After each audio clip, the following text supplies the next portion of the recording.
Hi everyone. So I'm designing this course to talk or train you regarding how we can use the already existing MATLAB and Simulink. I think if we are in academics or even if in college or in masters or somewhere, eventually most of us have some idea how the MATLAB or Simulink works, right? So usually the Android app is designed in Android Studio, so which needs Kotlin, or you have to be know some sorts of Java or some good to renowned phone programming applications.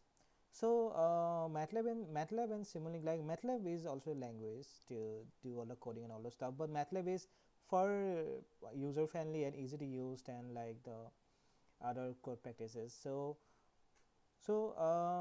I am not a coder actually. My background is physics, so I have used MATLAB and Simulink for designing phone applications, where I have used the phone for designing different hardwares, not only the just the app to, not a single app actually. So phone has very different applications. So I just want to give you an idea what are the different field or different the scientific backgrounds where we can use the phone to do some of the stuff that I think as a common people we never thought of. So if you consider a phone, then even consider the iOS or the Android device.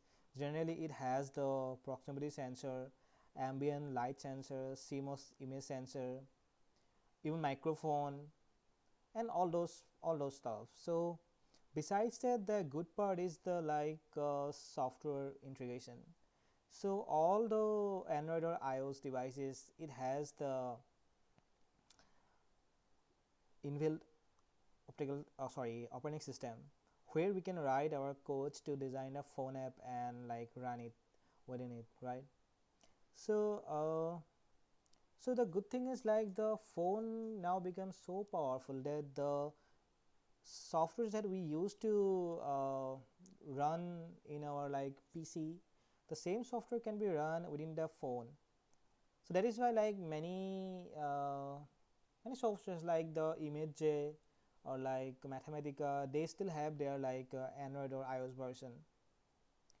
So besides working on anything, we have to know what are the different sensors they are existing in our phone. That is why I used to use the Spec Devices app. So when we run this app, so it will give you all the specifications of the phone sensors that I have in my phone. Suppose I'm using the Redmi Note 7 Pro. So I have the accelerometer from InvenSense, so whose range is from 0 to 70 at 435, resolution of 0.001. So I know that these are the range that I can work on to design something. So you can go, besides try to use the your phone to do some kind of application that I'm going to talk about. So try to go to your phone white paper or something to know about the things that your phone contains, right? So so this is the proximity sensor actually. So when we uh, talked, and you can see our screen goes turn off. So how it is done? Phone do not do anything by itself, so everything has a sensor. So this is the phone that I use for many works. So I just open it. So it has the IR LED, and it has the photodiode channels. So the photodiode, it has two channels. One is channel 1 and one is channel 0, CH0. So you can see CH1, it works mostly in the IR range. So along with the CH1 photodiode channel and the IR LED, it is used as a proximity sensor. And I think you have all seen that if I have my auto brightness is on, then when I keep my phone in some different lighting conditions, the brightness automatically match up to the environment. So that is why, which is done by the CH0. What it how it works is it will sense the light intensity from the surroundings. Then it has it has all the inbuilt electronic components. So it will go to ADC, then they have the register, then they have some kind of calibration curve, like if the intensity is this much, reduce the brightness to this much. So after that, this is communicated to the microprocessor through the I2C interface, and this is the like brain, like through which all the things are happening. So so in the phone app, so we are only allowed to work on the like application framework, because the phone already have their sensor manager. Like from the sensor they will go to I2C controller, then they have the Linux kernel, so through which all the data is transferred. Like we can communicate to like the lower bottom sections of this table from the sensor manager. When we try to design our phone app, then we just call the particular sensor, suppose the accelerometer, as I have shown by the below code, from the sensor manager, right? So which works with the like Java, with a Java native interface. So after that we just like implement it in our phone application, and after that it will look like the one I have shown you like in this screenshot. So these are type of data that we can get. Like for illuminance, its unit is in lux. So these are type of data that we can get from our system when we design the phone applications. So so we have I'm just going to give you some application of the this already existing sensors which are used for designing different biomedical products, and like this one to have different biomedical applications. So so this is a company called IUFlow. So what they have done, so they use the like our phone microphone to know the like sound, and they have the algorithm by which they can detect the like what is my flow rate, or like if you know the Euroflowmetry is a test which is usually done in hospitals. So where like it is used if I have any obstruction or any pressure build up in my bladder, then it will be shown like some obstruction when I try to pee or something in this kind of buckets, right? So that is somewhat very unhygienic, and like this company like IUFlow, so they've designed one kind of like this is some kind of plate where you have to keep it in your toilet or somewhere, and just connect it to your like phone. Then based on the sound that you will get when you like urine struck on this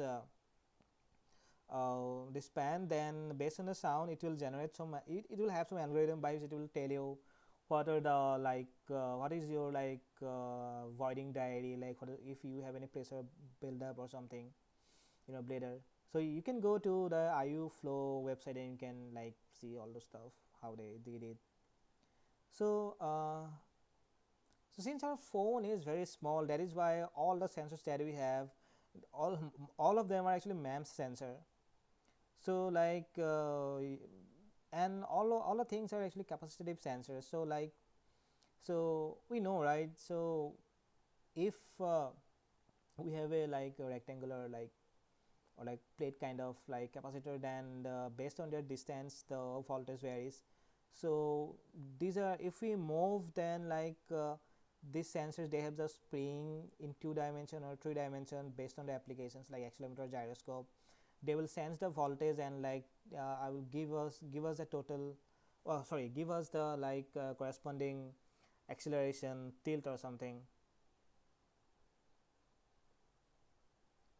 So so these sensors like this paper is published in what it's called in one is Scientific Reports and one in IEEE. So people have shown that we can use the phone sensor is like so sensitive that people have shown we can use the phone sensor to detect like atrial like fibrillation, so AF, so which is like one of the reason for heart failure. So the phone have lots of applications actually, so we just have to dig around. So of course the GPS can be used for like Alzheimer related diseases, right? So besides that, if we consider our phone flashlight, then flashlight has lots of applications because the flashlight is the white LED. So that is why we're getting the light source within our phone, right? So if we want to use different light LEDs in our phone, then We just need to plug in with the like USB OTG to our phone battery. So the best part to use as a sensor is the uh, our phone camera. The this is the design. This is the typical design that we have in our like phone lens. So this is the Zemax design. The phone lens is very complicated, but for now, if you consider like phone just as a like simple like focusing lens is just focus the object to our like CMOS sensor. Then after that, it has one IR filter to block the all the IR radiance in the environment so that we will get a good picture. Then to get a color picture, we have the Bayer color filter array. So we have two green filter, one red and one blue filters. They just consist and make one pair of like Bayer filter. So after that, based on the like color calibration and all those stuff, we will the image is processed with the like GPU and we will see the our beautiful picture in our like phone display, right? So this is a setup that I have used during my PhD where I have compared the like phone ALS ambient light sensor within a like lab based silicon detector, and they have shown like similar results. So yeah, so like can we use the phone our phone to solve some of the like unmet needs from medical to environmental monitoring? Actually people are still doing it, and you can see there are lots of, I think thousands of paper you can see where people have used a search smartphone sensor in Google Scholar or like Web of Science. These are results that I have got when I have used it in 2019 1918 I think. So the most of the papers are coming out in engineering, sorry, in electrical engineering. So these are some applications like this is the first one is from David Erickson's group from Cornell University. So they have designed phone based system by which we can do the detection of different biomarkers within our phone with our phone camera. Then we can use the ALS sensor to do the different kind of biosensing. Then we can use the phone camera to use it as a colorimeter. Then we can use the phone USB to get the data from the electrochemical sensor. So all are the very good papers. You can, if you go through it, then you will have a fair idea. So so there not only the in paper, so there are different like research group. They just translate their research to like different startups. So this is the company called Now Diagnostics. So they use the mobile phone to read their test strip for home based applications. So we also use the phone to for different applications. I'm just going to give you one idea. Like this is the like spectrometer that we used to use to detect the fluoride content from water, right? So if you want to do it in field, more specifically if the rural region, so it is of course it is not possible the government to set up labs which will cost where the instrument cost is around 5 to 6 lakhs. So we have designed similar kind of we have implemented similar kind of strategy in our phone, by which I'm not going to elaborate all those stuff. Like if you need any help, I will send you the paper and all those things. So the thing which cost you around 4 to 5 lakh, the same thing like same applications can be done below 500 rupees using your smartphone, right? So now you can see like why the phone is important in our life. It is not like only doing the communication. So if you are more specifically from science background or engineer, if you are engineer, then of course you will find thousands of applications where which can be solved just using our just simple like phone you, in different purpose besides using it for like to just to text WhatsApp or like call or all those things. So that is why I think this course will help you. So I will start like to show you how we can set up our environment in our like computer. Then I will show you some basic codes by which we can get the data from the different sensors or like getting data from the camera. Then I will show you how to do with color calibration, how we can process the videos. Yeah, but I think this course will work. Thank you.